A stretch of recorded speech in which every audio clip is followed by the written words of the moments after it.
Kamu berada di sebuah gua gelap. Kamu pejamkan matamu untuk beristirahat. Tapi ada sesuatu yang tak kamu ketahui. Tidur ini akan berlangsung lebih lama dari yang kamu kira. Selama 309 tahun. Hari ini, kita akan membahas kisah misterius Ashabul Kahfi.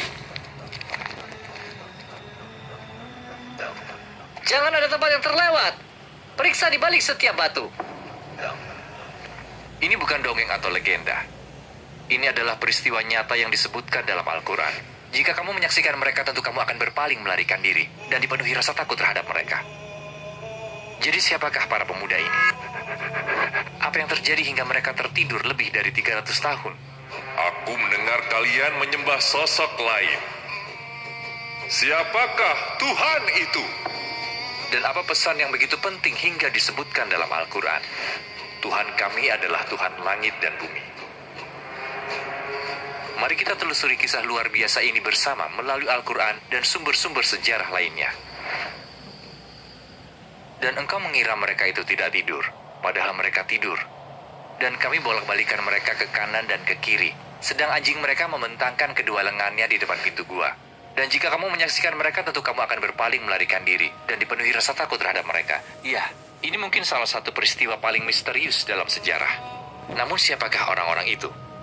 Dalam ayat lain Allah berfirman, kami ceritakan kepadamu Muhammad kisah mereka dengan sebenarnya. Sesungguhnya mereka adalah pemuda-pemuda yang beriman kepada Tuhan mereka dan kami tambahkan petunjuk kepada mereka. Ini terjadi sebelum Islam. Nabi terakhir Shallallahu Alaihi Wasallam belum diutus saat itu. Dan agama Kristen belum sepenuhnya mengalami penyimpangan. Saat itu Kekaisaran Romawi menganut sistem kepercayaan politeis. Bukan hanya itu, mereka juga dengan kejam menghukum siapapun yang menolak bergabung dan beriman kepada Allah.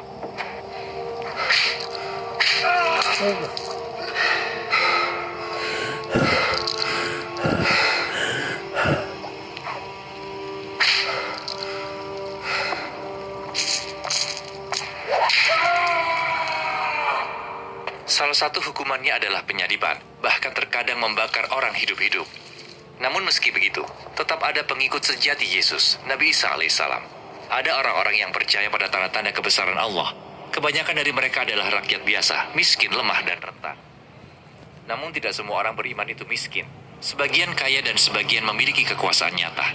Dan sebagian dari mereka adalah tokoh utama dalam kisah ini. Sekelompok pemuda menduduki jabatan tinggi di Kekaisaran Romawi. Mereka beriman kepada Allah, tetapi merahasiakannya. Dan semakin mereka melihat apa yang dilakukan terhadap orang-orang beriman, semakin mereka turut merasakan penderitaannya. Dan mereka mulai mencari jalan keluar. Setiap cambukan terasa seolah menghantam mereka juga. Mereka tahu harus melakukan sesuatu. Namun apa yang bisa mereka lakukan? Apa yang dapat dilakukan? Mereka hanya bisa menyaksikan tanpa daya. Bagaimanapun mereka tidak cukup kuat untuk melawan kaisar. Dan jika mereka berbicara, mereka tidak tahu apa yang akan terjadi. Dan ada satu masalah lagi. Para pemuda ini bahkan tidak saling mengenal. Mereka memperoleh keimanan pada hari dan tempat yang berbeda. Dan tak satu pun dari mereka tahu bahwa yang lain juga beriman. Semampu mereka, masing-masing menjauhi upacara penyembahan berhala Romawi dan menolak ikut serta di dalamnya. Dan tak lama kemudian diketahui bahwa mereka semua beriman kepada Allah. Penolakan mereka untuk bersujud kepada berhala tak bisa lagi dirahasiakan. Tuanku, aku melihat mereka meninggalkan upacara itu dengan mataku sendiri. Mereka hampir tidak pernah ikut serta dalam upacara suci yang kita adakan untuk para dewa. Ini adalah penghinaan besar bagi dewa-dewa kita. Bahwa mereka menghadapku sekarang juga. Di sana, di atas lantai marmer dingin ruang singgasana, para pemuda itu berdiri berdampingan. Saling asing satu sama lain. Namun dibersatukan oleh api tak kasat mata yang sama di dalam hati mereka. Aku mendengar kalian menyembah sosok lain. Siapakah Tuhan itu? Semuanya menjadi hening. Untuk pertama kalinya saat mereka saling melirik, mereka melihat pantulan kebenaran yang selama ini mereka sembunyikan. Para penjaga menunggu isyarat untuk menyerang. Dan kaisar mengira mereka akan gemetar atau memohon belas kasihan. Namun para pemuda beriman ini tidak lagi merasa takut. Kekuasaan Romawi kini tampak kecil dibandingkan kebenaran di hati mereka. Inilah saatnya menyuarakan kebenaran dengan lantang. Dengan keberanian yang Allah tanamkan di hatinya, salah seorang dari mereka berseru di hadapan kaisar. Tuhan kami adalah Tuhan langit dan bumi. Kami tidak menyeru Tuhan selain Dia. Sungguh kalau kami berbuat demikian, kami telah mengucapkan perkataan yang sangat jauh dari kebenaran. Semua orang terdiam karena terkejut. Bagaimana mungkin ia katakan itu di hadapan kaisar? Tindakan berani itu memberi keberanian kepada yang lain. Serentak mereka melangkah maju dan mulai menyatakan keimanan yang selama ini mereka sembunyikan. Tuhan kami adalah Tuhan langit dan bumi. Kami tidak menyeru Tuhan selain Dia. Sungguh kalau kami berbuat demikian, kami telah mengucapkan perkataan yang sangat jauh dari kebenaran. Mereka itu kaum kami yang telah menjadikan Tuhan-Tuhan untuk disembah selain Dia. Mengapa mereka tidak mengemukakan alasan yang jelas tentang kepercayaan mereka? Maka siapakah yang lebih zalim daripada orang yang mengadakan kebohongan terhadap Allah? Kaisar telah dipermalukan oleh sekelompok pemuda. Ketika melihat mereka, ia sadar bahwa mereka bukan rakyat biasa. Mereka adalah putra-putra keluarga bangsawan yang berpengaruh. Jika ia menghukum mati mereka sekarang, rakyat mungkin akan menganggap mereka pahlawan. Dan keluarga-keluarga bangsawan mereka akan berbalik melawan takhta. Karena itu ia memutuskan menggunakan cara lain. Suaranya menjadi tenang dan kebapaan. Ia mengingatkan mereka akan status tinggi mereka, kekayaan mereka, dan masa depan cerah yang akan luput dari mereka. Aku menganggap ucapan kalian sebagai kebodohan anak muda. Aku beri 1 hari. Jika kalian sadar dan kembali kepada adat kuno Romawi, aku akan mengampuni kalian. Kalian boleh pergi. Para pemuda itu meninggalkan ruang singgasana dalam keheningan. Apa yang akan mereka lakukan sekarang? Saat mereka keluar dari gerbang istana, mereka sama sekali tidak memikirkan kekayaan mereka. Tidak perlu ada diskusi panjang. Mereka tahu bahwa inilah satu-satunya kesempatan untuk melarikan diri dari kota dan menjaga iman mereka. Tak ada yang bisa membuat mereka meninggalkan apa yang mereka yakini. Namun tentara kaisar ada di mana-mana. Jadi mereka segera mulai mencari tempat untuk pergi, di mana saja. Mereka melihat ke kanan dan ke kiri, dan kemanapun mereka memandang, selalu ada orang yang bisa melaporkan mereka dan membuat mereka ditangkap. Namun pada akhirnya, mereka berhasil keluar dari kota. Dalam perjalanan, seekor anjing bernama Kitmir bergabung dengan mereka. Ia tidak mau meninggalkan mereka, ia terus mengikuti mereka. Akhirnya mereka berlindung di sebuah gua yang banyak diyakini berada di Gunung Pion. Meski sebagian mengatakan itu adalah Gunung Anchialus. Di sana, di dalam gua itu, dengan bertawakal kepada Tuhan mereka, mereka berdoa. Ya Tuhan kami, berikanlah rahmat kepada kami dari sisi-Mu. Dan sempurnakanlah petunjuk yang lurus bagi kami dalam urusan kami. Pada saat itu, Kaisar telah memerintahkan pencarian besar-besaran untuk menangkap mereka. Segera lakukan pencarian menyeluruh. Aku ingin para pemuda itu ditemukan sekarang juga. Mereka mencari ke segala penjuru. Namun Tuhan mereka, Allah, melindungi mereka dan menjauhkan mereka dari tangan musuh-musuhnya. Jangan ada tempat yang terlewat. Periksa di balik setiap batu. Di dalam gua itu, Allah membuat para pemuda tersebut tertidur secara ajaib selama lebih dari 300 tahun. Dalam surah Al-Kahf, Allah menggambarkan keadaan mereka di dalam gua seperti ini.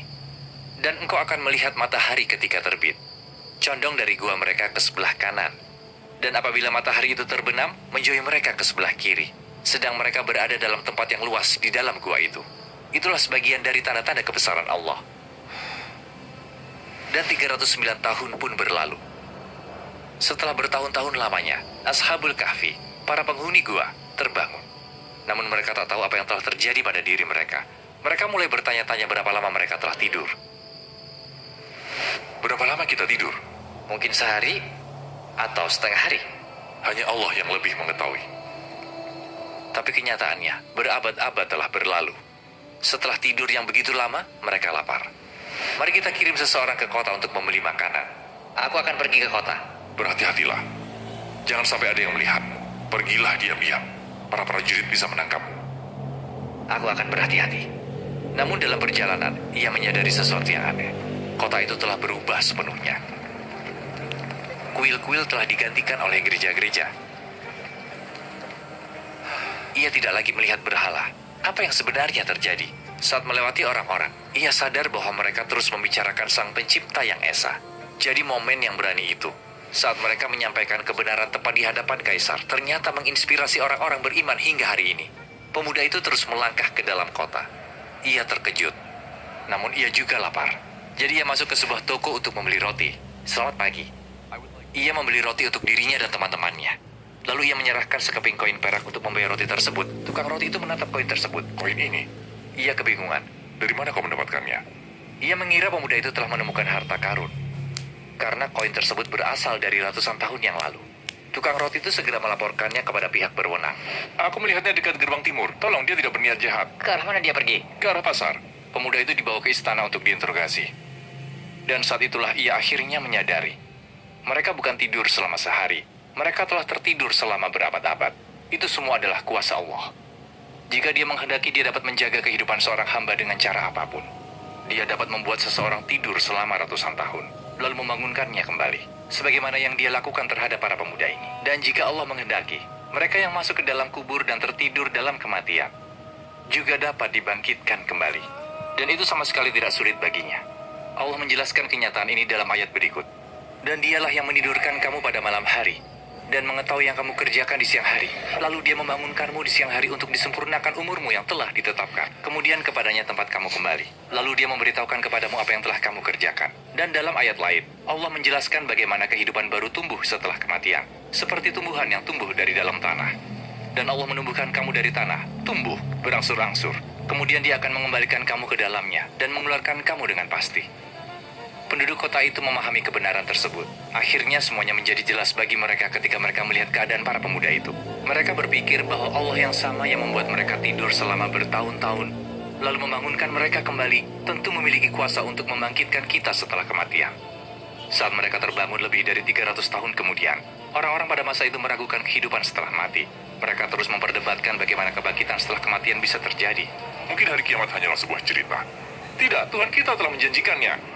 Faktanya, penguasa pada masa itu mengajak manusia kepada tauhid, keesaan Allah, dan berbicara tentang misteri kebangkitan pada hari kiamat. Namun sebagian orang masih meragukannya. Mereka tidak dapat mempercayai kehidupan setelah kematian.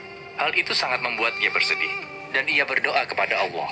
Wahai Tuhanku, tunjukkan kepada mereka tanda kebenaran yang mereka ingkari.